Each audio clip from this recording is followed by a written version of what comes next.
ทางด้านนั้นก็จะมีทงนาโอ้มีจุดชมวิวเดี๋ยวจะพาไปเบิ่งเนาะ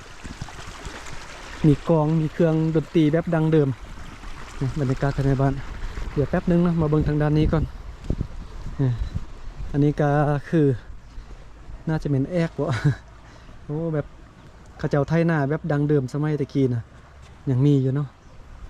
เหินสารบันซองกับลักษณะคือกันหมดเลยเหินมุงยักษ์คางามเลยจะมีน้ำไล่ผ่านบนนี้นะน้ำนี้ไล่มาแต่หน่วยคู่ปุ่นเนาะ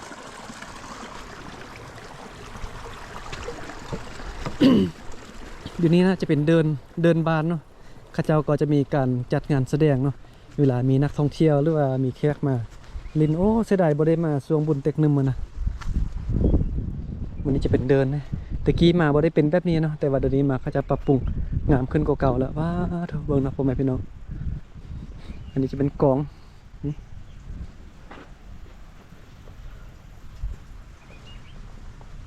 เครื่องดนตรีแบบดังเดิม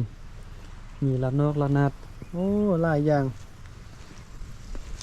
มีเอกลักษณ์ดังเดิมเนาะแบบดังเดิมของสุนทรกระมุเฮาดนตรีพื้นบ้านลาวรวมตัวกันอย่างนี้ครบเลยนี่ก็เป็นกองเครื่องดนตรีครบทุกประเภทเลยอยู่นี่นะเครื่องดนตรีบูฮานนะลงนะพ่อแม่เนาะอันนี้มันยังบอกกระบุเครื่องดนตรีพื้นบ้านมีหลายนะแต่ว่าเบาลังกระบุฮูนะเป็นอันใดเป็นอันใดเลยแต่ว่าจะทายให้เบิ่งพี่น้องท่านได้ฮูคอมเมนต์บอกบอกเบาลังเด้อนี่ก็เป็นระนาดนะอันนี้เบาลังฮูอยู่นี่ระนาดอันนี้นะนี่มีแคนอันนี้แคนของสุดเผามงเด้อเนี่ยแคนของสุดเผามงก็จะเป็นลักษณะแบบนี้เนาะต่างจากแคนของสุดเผาลาวลุ่มเฮา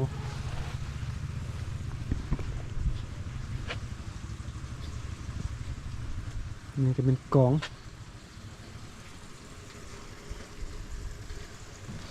พามาเบิ่งกองมวยนี้ตึมโอ้คักเลยนี่เขาจะยืนอยู่นี่แสดงฟ้อนอยู่นั้นทางด้านนั้นน่าจะเป็นเวทีโอ้งามเนาะบรรยากาศนี่เบิ่งเนาะเบิ่งนะบนนี้ก็เป็นบอลตีกองห้องเพลงบนนี้บอลเดินนั้นก็จะเป็นบอลฟ้อนเนาะเป็นบอลฟ้อนบอลแสดงเป็นลำอันนี้ก็ว่ากันไปตามแต่ละส่วนเผ่าเนาะว้าบรรยากาศงามขนาดพ่อแม่พี่น้องบ่าวหลังเห็นนี่ยักอยู่นี่เลยบ่อยากกลับบ้านเลยตอนนี้นะเบิ่งเนาะทางด้านนั้นก็จะมีทงนา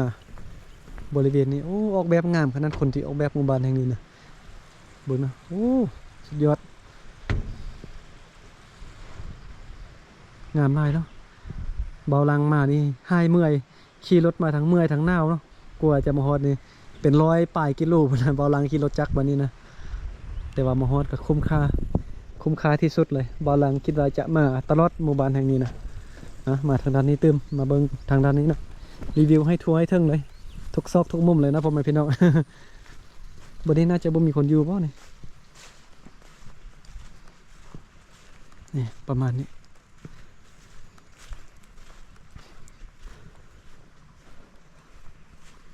เบิ่งนะอันนี้มันโคมไฟนี่แบบดังเดิมเลยสมัยเก่าสมัยตะกี้ตอนบ่าวหลังอย่างน้อยๆ20ปีก่อนหลังนี่นะพ่อแม่ของบ่าวหลังก็ยังเคยใส่แบบนี้อยู่เนาะเห็นพ่อแม่ใส่อยู่แต่เฮือนหลังนี้น่าจะบ่มีคนอยู่เนาะมาสุดอยู่นี่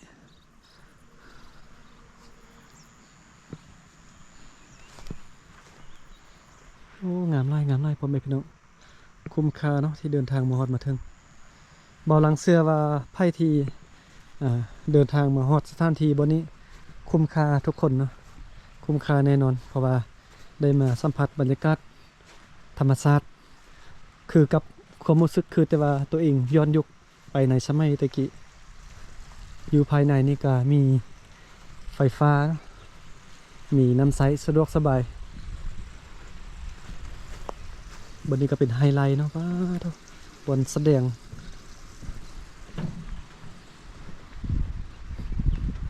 ก็เป็นบอนท่องเที่ยวอันดับต้นอันดับ1เลยเนาะแหล่งท่องเที่ยวที่ดึงดูดนักท่องเที่ยวมาล่าที่สุดอยู่แขวงอุดมไซเฮาอยู่อุดมไซนี่เมืองไซแขวงอุดมไซว่าอยู่แขวงอุดมไซนะก็มีแหล่งท่องเที่ยวหลายบอนโดยเฉพาะเมืองหุ่นเนาะ เมืองหุ่นบานของเบาลังก็มีบนท่องเที่ยวหลายก็คือตาดตะเลตาดน้ำเฮียงงามเนาะเบาลังมักวันนี้เนาะวันนี้จะมีทรายน้ำออมมาทางด้านนี้เบาลังมักขนาดเดี๋ยวจะพาเดินชมทางด้านนี้เดินเที่ยวชมทางด้านนี้เนาะมีน้ำไหลอยู่แคมเหือนแบบนี้เลยน้ำนี่เย็นครับแล้วก็มีก้อนหินแบบนี้โอ้งามเนาะเห็นไหมสุดยอดเลย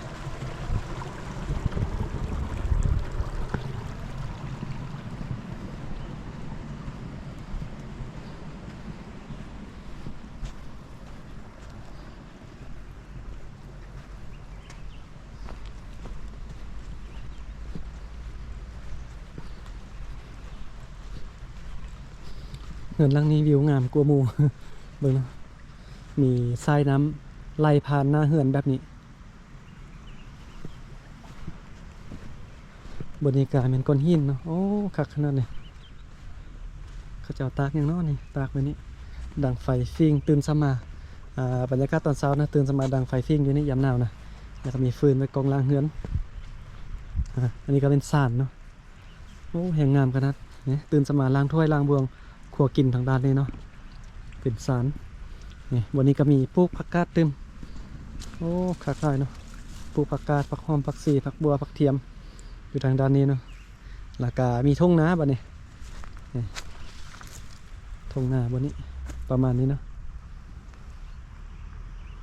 อันนั้นก็เป็นจุดชมวิวไปนั่งเล่นโอ้เดี๋ยวจะขึ้นไปเบิง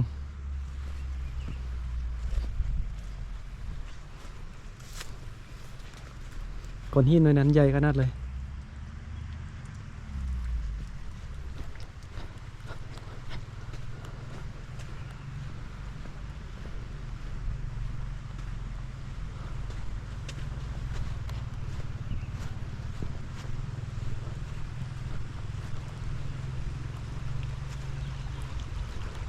บนนั่งพักผ่อนเนาะ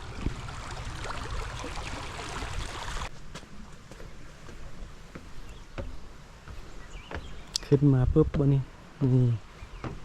โธ่เป็นห้านอาหารบ่นี่ใครคือห้านอาหารนะบนนี้ก็เป็นบนครัวกินมีบนล้างมือบนนี้นะมีน้ำก๊อกอยู่นี่เป็นหม้อดิน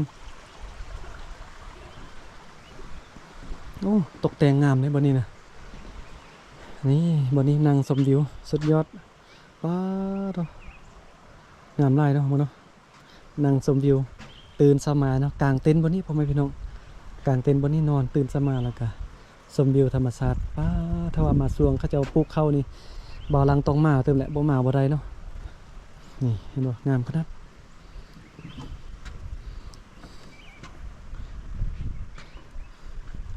ก้อนหินในนี้ใหญ่ขนาดเลยกลางเต็นท์นอนที่จอมก้อนหินนั้นสุดยอด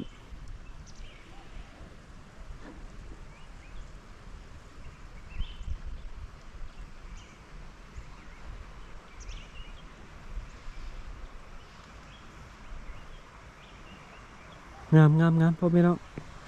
คุ้มค่านะเดินทางมานี่นะใครที่คิดจะมานี่บ่ต้องลังเลเลยว่าจะบ่คุ้มค่านะคุ้มค่าแน่นอนเนาะงามหลายพ่อแม่น้องทั้งหมดนี้ก็แมนภาพบรรยากาศเนาะอยู่ที่หมู่บ้านสนเผากระมุอยู่สถานที่ท่องเที่ยวตาดน้ำกัดยลปาเมืองหุนเว้นเมืองไซ ขอโทษเข้าไปว่าผิดอยู่เมืองไซแขวงอุดมไซเนาะอยู่ทางภาคเหนือของประเทศลาวเด้อนี่สถานที่ท่องเที่ยววิวงามเนาะ